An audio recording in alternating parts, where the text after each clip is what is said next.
Fala, ecossistema PUC!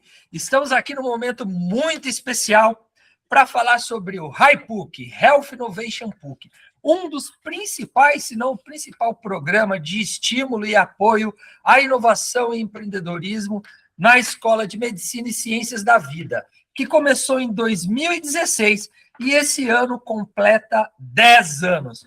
Para toda edição de aniversário, edição especial, a gente tem ações especiais e, para isso, reunimos um time de personagens que vão nos ajudar a contar essa história, como nasceu, como foi, como cada um participou ao longo desses 10 anos do nosso querido HiPUC. Eu sou o professor Cristiano Russo, sou professor da Escola de Medicina há 13 anos, estou no Campus Londrina e coordeno o Hub de Inovação em Saúde aqui do Campus Londrina. E vou guiar vocês nessa entrevista, nesse bate-papo com 3 grandes personagens que eu começo a apresentar agora. Ele, que é uma das mentes jovens brilhantes da medicina brasileira, meu amigo, que há muito tempo eu não via, e que foi professor aqui na nossa querida PUC entre 2019 e 2023, e ocupou vários papéis dentro do HiPUC, e hoje ele é superintendente de pesquisa clínica e soluções de dados, o único médico neurocirurgião que eu conheço na minha vida, e teve a disposição de fazer um mestrado em ciência da computação, análise de dados, enfim. Dr. Vitor Gadelha, bem-vindo. Daqui a pouquinho ele vai falar. Junto conosco, uma simpatia de pessoa, cardiologista do mais alto gabarito, coordenadora do Serviço de Cardiologia dos nossos hospitais do Cajuru e do Marcelino Champagnat, diretora do Eixo de Saúde Humana da Escola de Medicina e Ciências da Vida, doutora Lídia Moura. E, para fechar esse time de estrelas, ele que é revisor de periódicos, consultor de empresas. Então é o seguinte, se você estiver escrevendo um artigo e for mandar para alguma revista importante, provavelmente ele vai avaliar o seu artigo. E entre 2009 e 2016 foi vice-reitor da PUC, portanto, chefe de nós 3 aqui, nesse período. E hoje fala diretamente da terra do Tio Sam, como vice-presidente associado de Educação Global da Kent State University, nossa universidade irmã, parceira para vários programas de internalização, que não é médico, ele é formado em administração, Dr. Paulo Mussi. Bem-vindos todos, vamos começar a falar desse querido HiPUC, e esse podcast aqui, que é o HiPUCcast, poderia ser papo de doutor, né? Porque encaixa bem com todo mundo. Então, vou dar a palavra em 5 minutinhos para cada um fazer uma apresentação e dar um oi para o pessoal que está nos assistindo. Pode começar, não precisa ficar tímido. Vamos de trás para frente, acho que o Paulo, pode ser, não sei. Pode ser. Só se for de trás para frente da história, né? Mas tudo bem, vamos lá.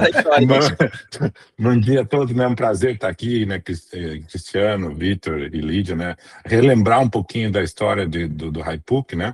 Como você falou, meu envolvimento, eu não sou médico, então meu envolvimento direto na condução do HiPUC foi mais na ideia da concepção, de ir atrás, de buscar o que seria interessante para a universidade naquele tempo, né? Então, naquele momento, eu estava na função de vice-reitor da universidade, e eu gosto de contar a história, daí você tem que me interromper, porque senão a gente vai contando as histórias, daí vai lá para trás e pode se desconectar um pouco do tempo. Mas tudo começou em 2010, Cristiano, quando a gente, lá na PUC, começamos a fazer um planejamento estratégico da universidade.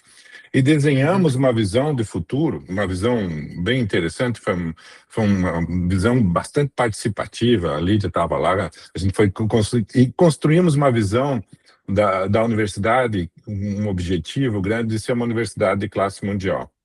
E isso impulsionou uma série de iniciativas da universidade de buscar coisas que estavam acontecendo que fossem fora do Brasil, tirar um pouquinho da referência interna, né, de buscar referências externas do que estavam acontecendo. Em um desses movimentos, tinha um congresso sobre a Universidade de Classe Mundial em Singapura, acontecendo em Singapura. E eu e o Sérgio Surujo de Siqueira, que era decano do centro, não era centro, era Escola de Ciência não era da Vida, como que ela chamava agora? Eu acho que era Ciências da Vida. Acho que Ciência era. da Vida, acho que era Ciência da Vida.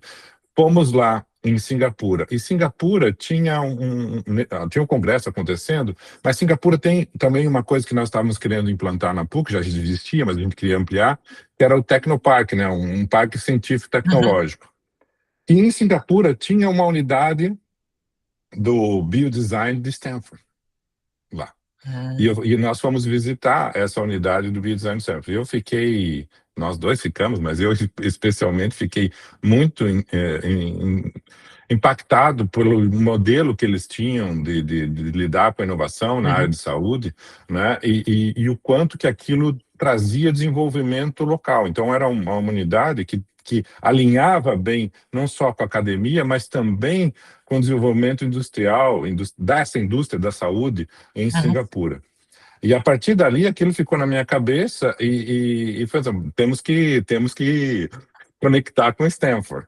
E deixando a história um pouco mais curta, fomos buscar quem poderia ter lá e através de um outro professor nosso, Sandro Marques, conectamos com um professor brasileiro que trabalhava em Stanford, o Robson Capasso, né? Professor da medicina do sono, se eu não me engano. É otorrino. Otorrino, e ele faz pesquisa da medicina do sono. E organizamos essa visita para Stanford. Ele não fazia parte do biodesign, mas ele tinha contato naquela época. Organizou, fomos eu, o Sandro e, na época, o Álvaro Amarante, que era o diretor de internacionalização, da PUC. Fomos lá, visitamos e vimos como que um programa interdisciplinar voltado à inovação na área de saúde de fato potencializava o que a gente estava querendo fazer. E aí a gente trabalhou para fazer esse primeiro modelo, trazer um pouco desse modelo para a universidade, que daí a Lídia, né, já participou daí na PUC, tentando organizar e trazendo esse modelo para impulsionar não só a pesquisa, mas a intervenção, a tradução, a translação da pesquisa para uma prática na área de saúde. E eu acho que isso foi um envolvimento muito interessante, muito alinhado com o que a gente queria na época, e estamos aqui comemorando 10 anos do programa, com muito sucesso, né? Então, acho que essa é um pouquinho dessa história bem antiga, só para lembrar das origens do programa. Antes de passar para a professora Lídia, né, para você que está assistindo, é importante esse detalhe que o professor Paulo trouxe, que o programa HiPUC, ele nasceu em parceria com a Universidade de Stanford, baseado nesse programa, no By Design, que junta a medicina, a escola de design e o design na estrutura de fazer projetos, né, de coisas diferentes, com a computação. Eu tenho um amigo que ele é designer de informação. E o business também. E o business. Né? E ele diz que o mundo pensa como um designer, né? Porque a gente tem que projetar coisas. E, professora Lídia, a gente está falando de um marco temporal para trás de 10 anos, né? Hoje está muito latente falar em inovação em saúde, a gente está discutindo inteligência artificial, assim, como algo do cotidiano da medicina, mas lá nesse momento em que foi identificado esse programa e que isso poderia vir como algo para diferenciar a PUC, né, das outras universidades, a PUC que já sempre foi diferente no sentido de qualidade, inovadora, vanguardista, né?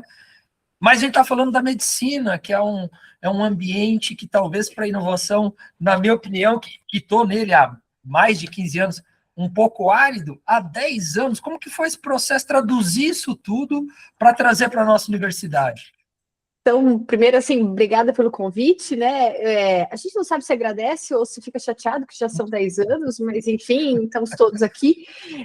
Eu acho que não foi tão difícil assim quanto a gente imaginava, Cris, assim, realmente, a vinda através da reitoria, né? E aí, Paulo trazendo, justamente, endossando todo esse processo, ajudou muito, né? Mas eu acho que a gente começou o HiPUC com uma clareza muito grande de que aquele seria o evento inicial, mas que inovação era um processo, era uma cultura e que a gente tinha que, na verdade, entrar na cultura. E aí o Vitor já vem nessa contratação, acho que o Vitor era residente de neuro quando a gente contratou o Vitor, gente. Olha o nível de inovação que a gente já estava, né? O Vi era residente de neuro, assim, então a gente literalmente, naquele momento, naquele primeiro HiPook, realmente trouxe Stanford como uma liderança para nós. A gente precisava de um modelo para começar e precisava de um grande evento para fazer esse marco, e eu acho que foi isso que a gente fez. A gente acabou trazendo vários dos pesquisadores de Stanford que trabalhavam na área de biodesign. Nós trouxemos, acho que quase todas as escolas participaram de uma certa maneira, acho que até direito, se bobear, participou, business participou, ciências da vida junto com a medicina, porque nós éramos separados ainda, enfim, todos que a gente pôde envolver, nós envolvemos. A universidade nos deu toda a infraestrutura, as questões financeiras, enfim, tudo mais, e foi um grande investimento para um primeiro, digamos assim, HiPook gigantesco. Eu lembro do encerramento, a gente tinha o idealizador do iFood no encerramento, como banca do encerramento. Nós trouxemos alguns dos líderes, eu acho que o líder para a América Latina de uma das grandes empresas, que eu não me lembro qual era, se era Abbott, era alguma coisa assim. Enfim, a gente tinha pessoas muito altas nesse cenário de inovação, pessoas que tinham uma vivência de inovação, inclusive nas suas vidas pessoais, etc. E esse foi o grande evento de encerramento que a gente comentou. Então, o evento foi um grande marco, o primeiro HiPook foi um grande marco, dizendo, olha, estamos indo nesse caminho, eu acho que foi essa a grande sinalização. A partir daqui, nós não vamos viver de eventos, nós vamos viver de cultura. E aí começa todo o movimento da universidade, tanto de internacionalização, eu acho que com muito mais força, de publicações em área de inovação e de inovação raiz, inovação na raiz mesmo. A ideia era começar a trabalhar muito no modelo mais leve, no modelo de errar rápido, corrigir rápido, gastar pouco, e aí começa toda a mudança cultural que eu acho que a gente está vivendo aí até hoje, cada vez mais. E a saúde, pasme, foi quem abriu os braços para isso com muita facilidade. Até talvez pelo modelo como o Stanford trabalhou conosco. Como o Stanford iria até os locais, e eles tinham todo aquele modelo de ouvir primeiro, entender as dores das pessoas, fazer aquele mergulho profundo para tentar fazer todas as listas de dores, selecionar onde a gente ia trabalhar, enfim, constituir todo aquele modelo de biodesign da época. Como a saúde acabou sendo contemplada e ouvida, isso acabou agregando eles com muita facilidade. Esse primeiro HiPook foi vivenciado dentro dos hospitais. Na época nós tínhamos ainda a Santa Casa, e eu lembro literalmente dos grupos de aluno mergulhando dentro do hospital, passando visita com a gente, enfim, os grupos se encontrando, tinha gente que estava com o PQA, tinha gente que estava comigo. Enfim, foi muito imersivo o processo, tinha gente de todo o Brasil.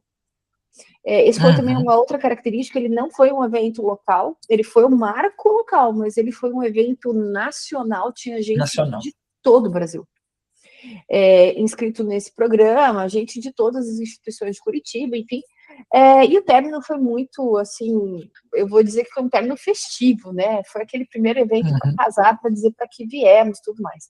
No ano seguinte, o HiPook ainda continuou, eu acho, com a Stanford, eu tenho uma lembrança deles vindo, mas já mudando de posicionamento no sentido de entrada na cultura. Ele não precisava mais ser um show uma queima de fogo, sabe, aquele show de luzes e tudo mais. Ele precisava ser profundo e ele precisava não ser mais um evento, ele tinha que ser uma jornada que a gente estava iniciando a partir dali. Porque, assim, a minha maior lembrança do HiPook é essa, e aí o Vitor, acho que entra logo em seguida, você já vem uns 3 anos depois, na consolidação já dele como cultura, né?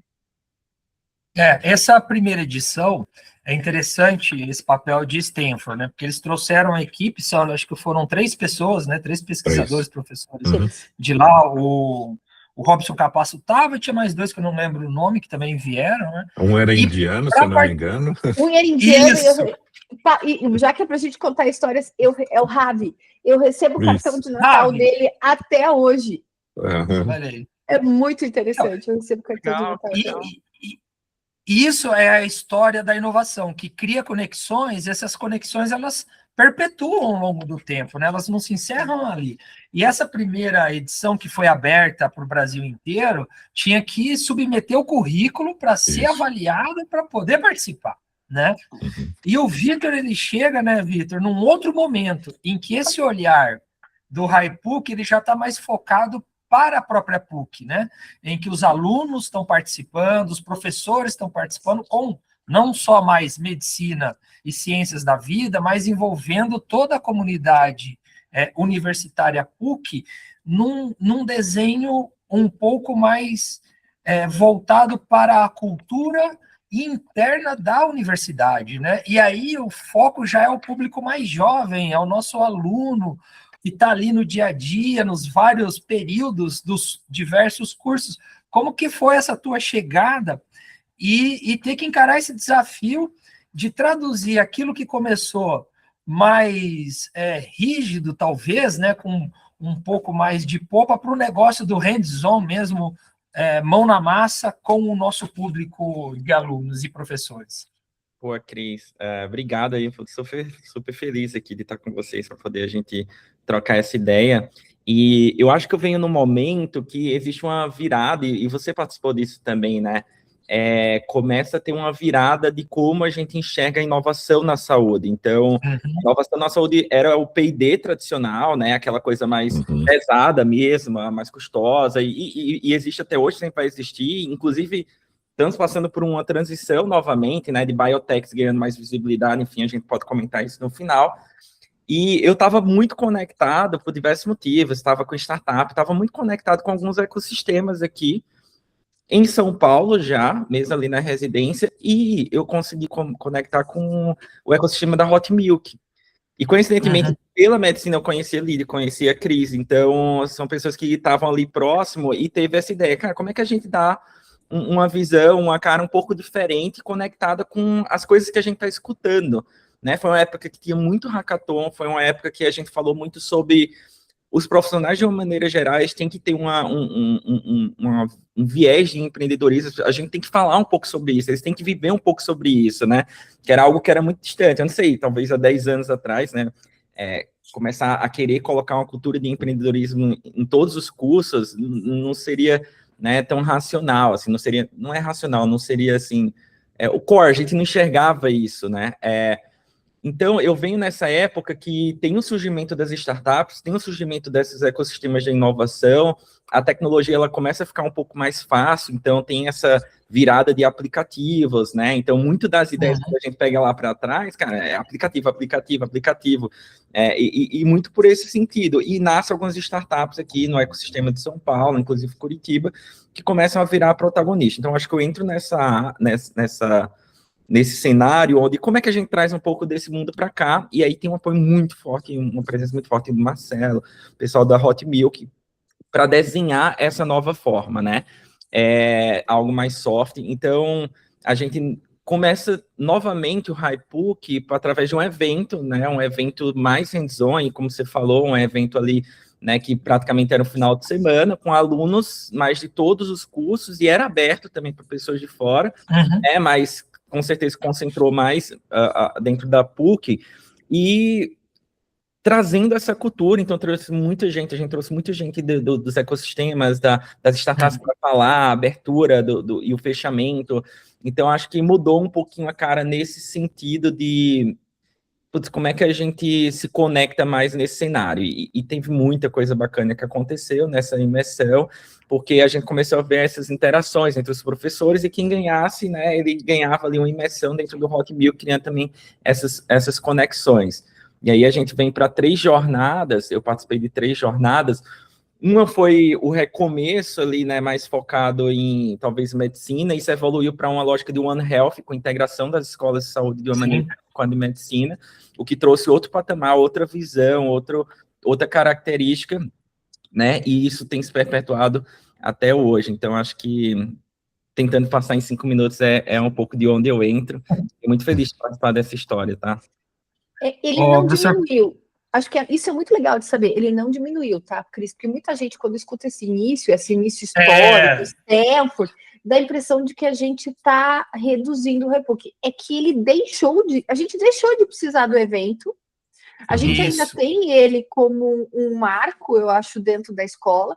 Mas se você olha hoje, até assim, olhando de dentro, porque agora eu fico muito mais nos hospitais, o modelo hoje de gestão, o modelo de trabalho da nossa área de saúde, todos os processos, eles foram todos na cultura de inovação. Então, assim, foi muito interessante, porque é um início, mas é o início da mudança cultural, eu acho, da instituição. O nome é muito forte, né? HiPUC é um branding muito forte, e ele se transformou, ele foi se moldando com cada momento. A gente teve HiPUC na pandemia, né? Então, veja, a gente enfrentou vários desafios do kickoff até 10 anos, mas lá no começo, professor Paulo, a gente começou puxando esse fio da história, né? Era um momento vanguardista, e a gente começou pela escola de medicina, ainda não estava integrado com as ciências da vida como um todo, como é hoje, né? Então, trazer essa visão para a PUC, para Curitiba, para o Brasil, eu imagino que tenha sido um desafio não de convencimento, mas um desafio da logística, de mostrar que aquilo, naquele momento, era importante para um futuro, como o senhor começou a falar, né? A gente estava planejando. Como que foi esse engate junto da universidade para a gente poder, então, daí começar em 2016? Eu acho que você foi, e a Lídia foi bem clara, né? A gente estava querendo impulsionar a PUC para adotar uma cultura de inovação voltada não só à ideia da pesquisa acadêmica, mas como que essa pesquisa, a competência que a universidade tem, impacta na sociedade, resolvendo problemas reais da sociedade, né? E ao fazer isso, claro, a gente foi buscar eu vou dizer aqui, uma inspiração, uma parceria da Stanford foi uma inspiração lá, mas mais do que uma inspiração, foi uma maneira de acelerar esse processo dentro da universidade, que ganhou autonomia depois dos 2 anos. E ele deixa de ser uma imersão, e a imersão era para impulsionar, para dar esse choque, vamos chamar assim, de energia, e a partir do momento que ele entra no círculo natural da universidade, ele se expande, né? Para deixar de ser um evento, para ser incorporado num modo de ser. Eu acho que isso tem muito a ver, Cristiano, com a ideia de que a universidade tem que assumir um papel diferente. Ela tem que usar a competência que ela tem para ajudar a solucionar problemas reais, concretos e imediatos.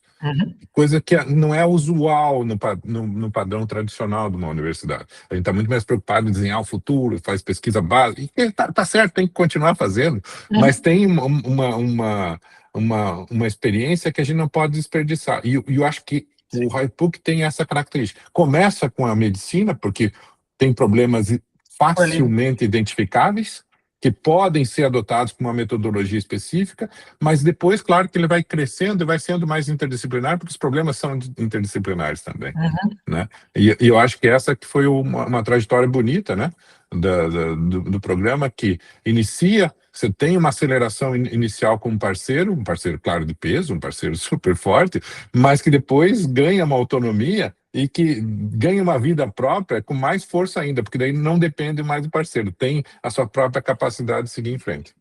Eu posso colocar um ponto aqui, eu acho que tem um pilar, uma dimensão muito importante sobre o HiPUC como um todo, e agora nós 3 aqui conversando, nós 4 aqui conversando, fica mais claro isso, porque eu acho que muito do HiPUC foi para trazer um método, né, para esse processo da inovação, que se mudou ao longo do tempo, né? Então, o método do biodesign, ele traz para compartimentalizar frameworks de como trabalhar a inovação dentro da cabeça, que é algo muito abstrato, né? A inovação é muito abstrata, você fala o conceito, isso é inovação, isso não é inovação, o que é inovação, né? E aí, essa primeira fase, eu acho que foi muito importante para dizer, cara, existe uma forma, né? Tem alguns livros clássicos, 10 isso que da inovação, de transformar e de fazer a inovação acontecer, ainda mais no ambiente acadêmico, que a cabeça é mais compartimentalizada. Então, acho que ela casa muito, e eu acho que essa transformação para a cultura. E ela nunca deixou de ser esse framework, né? E aí, Cris, acho que nessa pegada aqui dos últimos 5 anos, tem esses livros, Startup Enxuta, que eles trazem esse framework, né? Que é um framework mais leve, e a gente nunca deixou de passar. Então, quando eu vejo o HiPUC, é uma marca muito forte que ela traz para tangibilizar através de um método para algo que é muito abstrato, naturalmente, dentro da cabeça das pessoas. E isso se permanece, assim, né? bem pontuado. Professora, ainda dentro dessa visão que o Vitor acabou de colocar, né, vamos pensar no nosso público interno, né? Então, a gente se transformou, o kickoff de todo esse pensamento de inovação, ele para o HiPUC começou ali fortemente com a escola de medicina, e a gente tem um material humano ali que é o aluno e o professor, né? Eles participaram sempre muito intensamente disso tudo. Mas quando a gente olha lá, hoje está fácil, porque hoje a gente tem disciplina de inovação e empreendedorismo na escola de medicina, na escola de ciências da vida. Hoje falar, entender o que nós estamos falando aqui está tranquilo, mas lá atrás não. Como foi ali dentro, né, para interagir com o público-alvo, sensibilizar e trazer para participar. A gente sempre teve classe cheia, graças a Deus, nunca foi algo que gerou um esforço gigantesco para trazer o público, mas era diferente. A forma de comunicar era outra naquele momento. Como que foi isso ali dentro da escola de medicina para abrir e trazer os irmãozinhos para participar? Sabe que eu digo o seguinte, a grande questão é como você apresenta os projetos. A gente não colocou isso de uma forma hierárquica, de forma alguma, a gente trouxe isso, é um projeto... Não, veja, eu tenho aí sei lá, cavalo encilhado passando. Só vai passar uma vez. Qualquer um que não pule e não entre, que não assuma esse papel agora, vai ficar para trás. Isso no meio médico funciona muito bem. A palavra vai ficar para trás, o Vitor conhece bem, vai ficar para trás já chamou a atenção da pessoa. E aí foi muito simples, assim, as pessoas todas queriam, de uma certa maneira, inclusive protagonizar a inovação, né? E como não era tangível, o Vitor pontuou bem, ninguém sabia o que queria fazer, ninguém sabia como queria protagonizar, mas ninguém queria perder o momento de saída desse processo.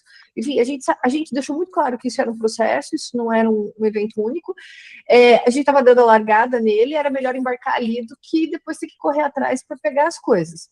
A marca Stanford, eu tenho que dizer que ajudou muito a abrir todas as portas. No momento em que você traz um player tão forte, tão reconhecido no mercado médico e com essa cultura de inovação também tão reconhecida já na época, isso consolida o teu convite, né? Então, basicamente, foi muito simples, a gente só convidou as pessoas, e era difícil quem não quisesse embarcar. Na verdade, as pessoas não se sentiam à vontade até para questionar o movimento. Aí tinha o Paulo na retaguarda, né, tipo, endossando todo o projeto. O movimento todo já tinha se estabelecido fora da universidade, as coisas já estavam, né, borbulhando, né? Se você queria ser descolado, você já tinha que começar a falar de inovação, inclusive, durante a tua aula. E aí, a vinda da Stanford, desse movimento de lançamento, essa coisa, a gente dialogou muito com convidar as pessoas, eu acho que acabou tornando esse processo muito tranquilo, muito natural. Eu acho que a maior dificuldade não foi o primeiro. A maior dificuldade foi quando a gente começou a capilarizar isso para os alunos. Internamente, primeiro, né? O público veio de fora, mas ele já veio catequizado para o processo de inovação. O cara que sai do seu meio, sai do seu trabalho, compra esse projeto, porque eu acho que, inclusive, ele tinha uma certa cobrança no início de inscrição. Tinha um custo. Ele não era gratuito. Então, o indivíduo que já despendeu esse dinheiro, que se mobilizou até Curitiba para fazer, né, toda essa imersão com o Stanford, ele já vem pronto. A dificuldade foi no segundo, terceiro ano, em que a gente assume como identidade da escola isso, e aí a gente tinha que explicar para o aluno que, além dele estudar para a prova que ele tinha no final de semana, ele tinha que trabalhar no hackathon, que ele ia ter que tirar o tempo dele, organizar. Eu lembro eu indo nas salas. Isso que eu ia falar, o Vitor viveu bem isso, né, Vitor? Tem que buscar nada, né? O que era, uma por uma, todos os cursos eu rodei, então aconteceu ali foi muito difícil. Né? Ali foi difícil. Mas eu lembro também, Cris, que eles não... A gente lotou no sentido, a gente teve que selecionar, né, em todos. Exceto no online, que foi esse último que eu participei, porque aí a gente conseguiu fazer mais capilar, tinha uma estrutura muito grande da Hotmail por trás, mas os que a gente fez dentro da escola, a gente teve que selecionar, porque foi bastante inscrito, assim. A gente não sentiu dificuldade no primeiro, foi depois. A coisa... quando era sair do evento, sair do momento de glória e entrar no momento de operação, sabe? Depois que passou a glória, queima de fogos, ali, ó, não vai ter essa glória mais não, a gente só precisa botar para trabalhar isso aí, isso agora é o curso da vida, segue. Aí que foi um pouco mais difícil, mas eu acho que... Mas o bom disso é que o time PUC é um time muito unido, muito competente, né? E são muitas pessoas trabalhando para o HiPUC continuar e funcionar, né? A gente sempre, a professora Lídia fala da retaguarda, né? E eu acho que isso é importante, quando você tem a alta direção, a coordenação de curso, né, os decanos apoiando, faz toda a diferença. Eu acho que foi esse o momento, né, professor Paulo? A gente tinha alta direção, e nessa época o professor estava lá, dando o apoio, isso dá segurança para a coisa acontecer, né? Tem sempre dois modelos, né, que a gente fala, assim, pode ser um bottom-up, né, ou top-down. Nesse foi um modelo W, porque teve uma iniciativa de cima, mas que foi imediatamente abraçada pelas escolas como uma questão interessante.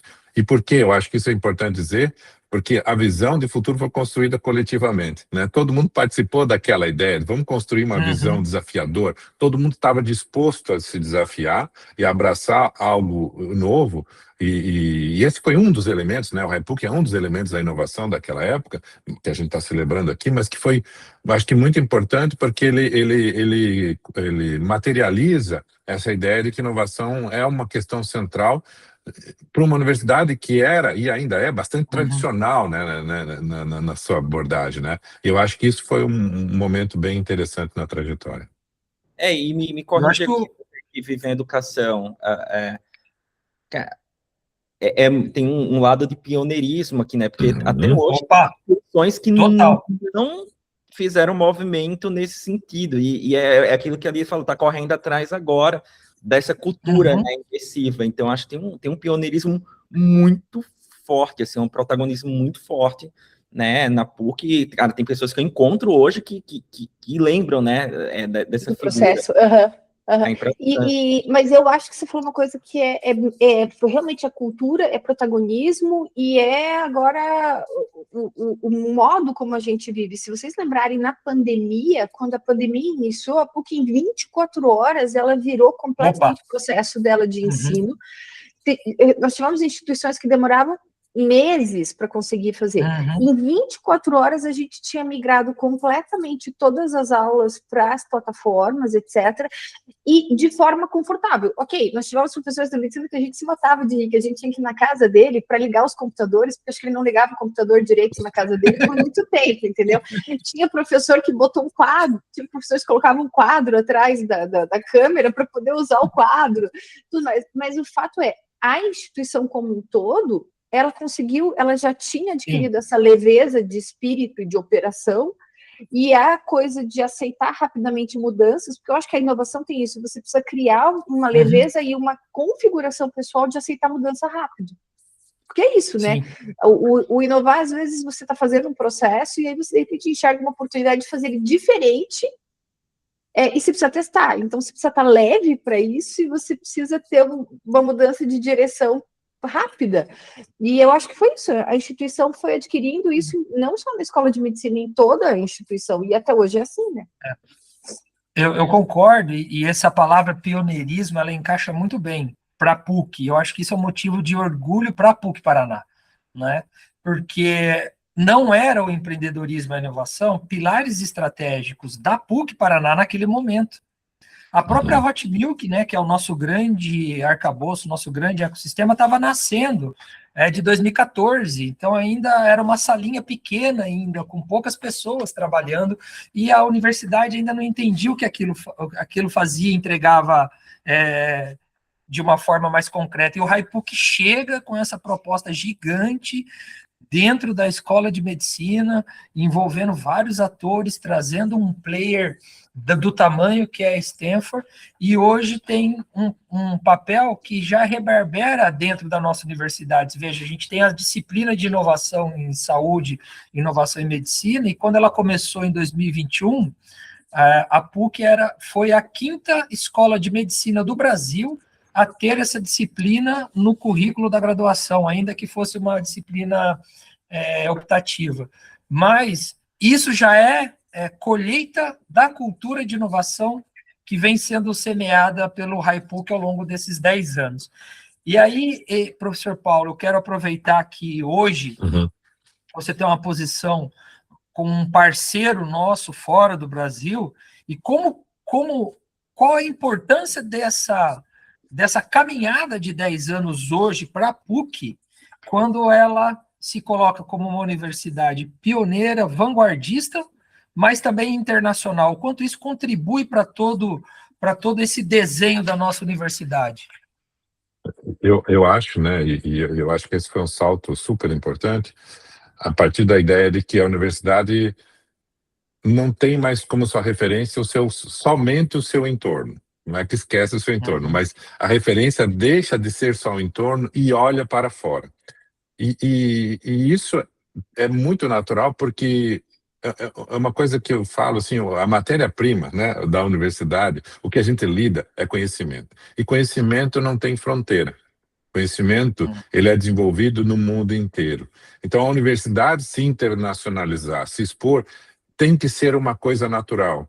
E isso não era muito da tradição da universidade brasileira. Por sérias razões, desenvolvimento cultural, desenvolvimento social e político brasileiro, a universidade era muito fechada. A PUC, eu falo sem nenhum viés, assim, talvez seja uma universidade mais internacional do Brasil. Não que ela tenha mais atividades, mas porque está, acho que, imbricado no DNA da universidade essa ideia de buscar coisas referentes, né? Então, a PUC assumiu um pioneirismo numa visão mais internacional, que conecta tudo aquilo que ela faz, mesmo que seja local, ela tem uma conexão com uma ideia, com uma inspiração, com uma forma de fazer que representa o movimento mundial. E aí eu posso falar de cadeira. Hoje eu moro nos Estados Unidos justamente porque, a partir das conexões que a universidade fez, surgiu uma oportunidade para que eu hoje estivesse aqui. E a universidade vem fazendo esse movimento continuadamente. Olha que legal, né? O negócio de conexão, um parênteses aqui. A gente tem Estados Unidos, Curitiba, São Paulo e Londrina. Quando que a gente ia pensar, né? Esse momento ele não seria possível se todos nós aqui, né, ao longo das coisas que a vida vem colocando, não tivéssemos aceitado a tecnologia como um mecanismo de união, né, professora? E aí a gente vem já mais ou menos para os dias atuais, né? Como que esse mecanismo de união e inovação impacta a medicina e a Escola de Ciências da Vida nos dias de hoje, como herança do HiPUC? Eu acho que aquela sensação que a gente tinha no início de que isso iria capilarizar, isso ia ficar meio que na pele das pessoas, eu acho que acabou acontecendo, assim. De uma certa forma, os currículos espelham isso, e aí você conhece o currículo, tudo mais, mas a gente tem uma característica de estar sempre atualizando o currículo, de estar sempre modificando, de estar sempre mudando processos de aprendizagem, ensino, etc., foco, tudo mais. Então, assim, o que veio desses processos de inovação acabou virando o jeito de pensar para todos os lados. Então, os ambientes, eles já espelham isso. Se você vai ali no bloco 6, que acho que é o nosso bloco mais novo, ele é espelhado em algumas coisas do projeto da Google de São Paulo. Então, ele tem aquela cara de leveza, de moderno, de colorido, tudo mais. Os currículos, a gente tem pelo menos, da média, eu conheço mais da medicina, dos outros cursos eu também sei, mas a gente tem, ao mesmo tempo, pelo menos 3 diferentes matrizes caminhando. Isso é pura inovação, quer dizer, eu acabei de olhar lá para fora, mudou o modelo lá fora de ensino disso, daquilo. Ok, eu já vou adotar aqui. Não preciso passar anos vendo se isso dá certo. Ah, não deu certo, eu mudo imediatamente, etc, etc.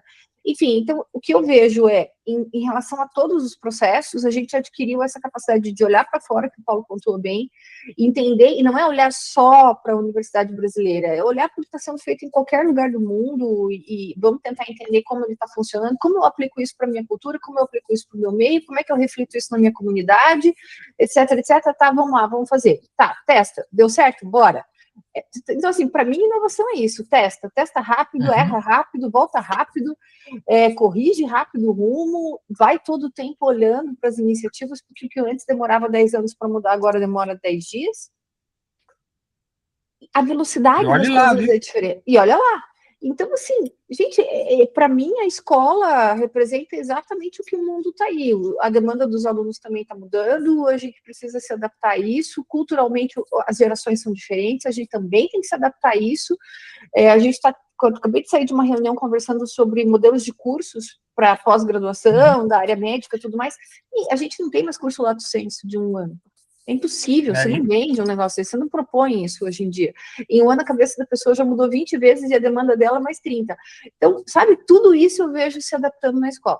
Os hospitais da mesma forma, tá? Olhando hoje no nosso sistema de saúde, a gente acabou encolhendo um pouco o nosso sistema hospitalar justamente para poder investir em mais qualidade e em mais, digamos, até segurança para os pacientes. Nossos 2 hospitais têm acreditação. O hospital de SUS 100% universitário, ONA 3, isso no Brasil é o único. Mas isso vem dos processos de gestão inovativos. Então, sabe, tem muita coisa. A gente tem uma reunião marcada sobre IA nos prontuários, como trabalhar já com IA nos prontuários, como já trabalhar, inclusive, com redução de, não vou chamar de erros, mas de dúvidas durante todos os processos de assistência, usando IA. A IA não substitui, mas ela é um grande apoio. Se você não aprendeu a usar, você já ficou para trás. Tá aí o Vitor, que o grande área de estudo dele hoje é isso. E eu acho que é isso, não ter medo e vamos, acho que é isso que a gente aprendeu. E é bacana ouvir isso, né, porque a gente percebe, né, que a gente incorporou internamente o conceito, né? Quiser recomendações sobre startup de IA para prontuário, tenho fortemente de um grande amigo meu, e se quiser a outra para as auditorias dos processos internos, tem a minha que está bombando aí no mercado. Tá bombando, é boa. Vamos fazer. Como é que é? Eu perco o amigo, mas não perco a piada, né? Diz a lenda. Já sai o merchan. Ô, Vitor, você já chegou no HiPook como um jovem com cabeça... Ô, professor, pode falar, desculpa. Não, eu ia ter que só me interromper, porque eu vou precisar sair, Cristiano, porque, eu não sei, estava marcado no meu calendário só meia hora, mas eu vou precisar sair. Eu já estou terminando aqui, então só vou fazer uma pergunta para o Vitor e já vou fazer uma rodada de encerramento, porque a gente já está dando nossos 40 minutos. Você chegou já como um jovem médico com uma cabeça diferente. E o nosso público é o jovem que está na formação. E aí, para você responder mais objetivo, para a gente fazer um encerramento, o quão importante é para o jovem acadêmico, né, que vai assistir esse nosso bate-papo, né, participar de um HiPook, de uma experiência imersiva como essa, e quanto isso contribui para o futuro da carreira dele? Cara, Cris, excelente, muito, sendo bem objetivo aqui, do mesmo jeito que você viu para a instituição, quando a dificuldade vem, como é que eu posso dizer, os percalços no caminho acontecem como o Covid, você está pronto para agir, você é mais rápido na tomada de decisão, né? A inteligência artificial, vamos considerar que é um percalço, e a instituição está pronta, então a cultura leva a você estar pronto para o próximo passo, que é desconhecido. Então, acho que para o jovem médico que está passando, o aluno que está passando por essa revolução de IA, ele tem que ficar ciente que ele culturalmente tem que estar preparado por isso, porque vai vir outra coisa que a gente não sabe o que é daqui a... Agora não é mais 2 anos, né? Daqui a 1 ano. Então, acho que é isso, sabe? A pessoa que está envolvida nesse processo, ela consegue se adaptar muito mais rápido e trabalhar melhor a ambidestria. Então, 2 palavras-chave, adaptabilidade, sem sofrimento, porque as pessoas sofrem muito para ter adaptação. Hoje não dá para fazer isso. E o segundo é esse ponto, assim, né? Cara, se pegar rápido e dar um próximo passo. Muito bem. Para você que está assistindo, espero que você tenha gostado. A gente já está chegando no nosso tempo final aqui, que a gente combinou. E eu vou deixar agora um minutinho para cada um livre para fazer o encerramento e despedir aí do nosso público. Foi muito bom, gostei bastante. Quem quer começar? É sempre assim. Paulo, porque, tipo, né, ele começou a história, agora vai começar a despedida. Tá, não, então, eu acho primeiro, só, né, Cristiano, agradecer por lembrar, né, eu acho que lembrar a história é sempre importante, porque impulsiona, né, a história não é só uma coisa de recordação, de relembrar, mas é entender o motivo, dar sentido e significado, entender o motivo, por que a gente está fazendo isso, né?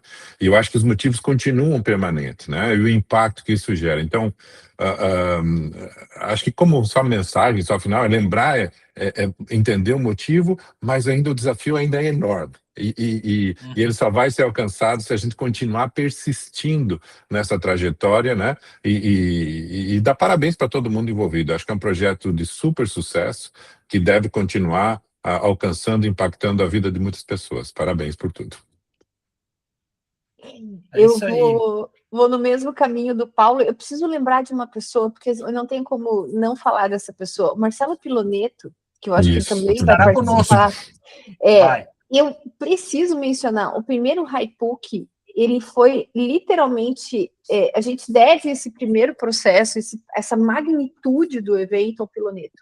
O Piloneto fez todo o planejamento, todos os contatos, se dedicou pessoalmente. Eu acho que muito daquele momento, assim, foi ele. Eu sempre brinco, quando você acha que você sozinho não consegue fazer diferença em todo um processo, num ecossistema e tal, dá para fazer. Então, o Piloneto, naquele momento, fez toda a diferença na concepção, divulgação e tudo mais, e a gente tem que mencionar. Dali para frente, eu acho que nós mudamos, graças a Deus, ele nos ajudou muito nesse processo de mudança, né? Ele foi disruptivo no primeiro momento, mas foi, inclusive, internamente disruptivo para todos nós, né? Até o próprio Paulo, de se desapegar e morar fora. Eu acho que todo mundo deu acabou ficando, né, diferente nesses anos todos.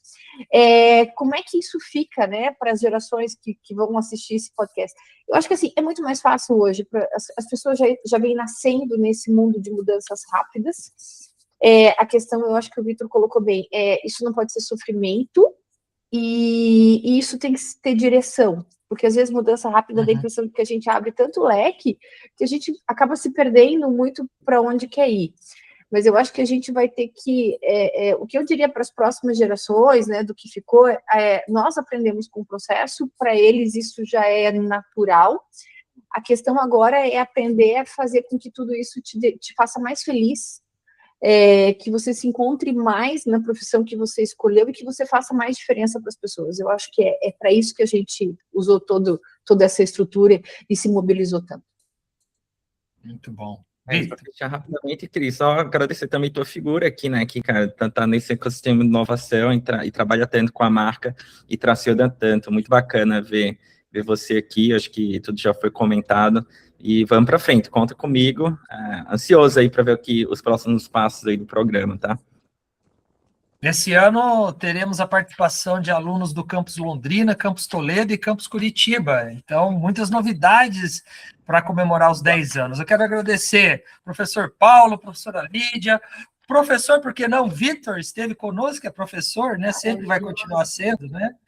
Pessoa fantástica, amigo querido. E agradecer você que acompanhou esse bate-papo do HiPUC 10 anos. Inovação que transforma mundos. Eu vejo você daqui a pouco num outro bate-papo. Fui.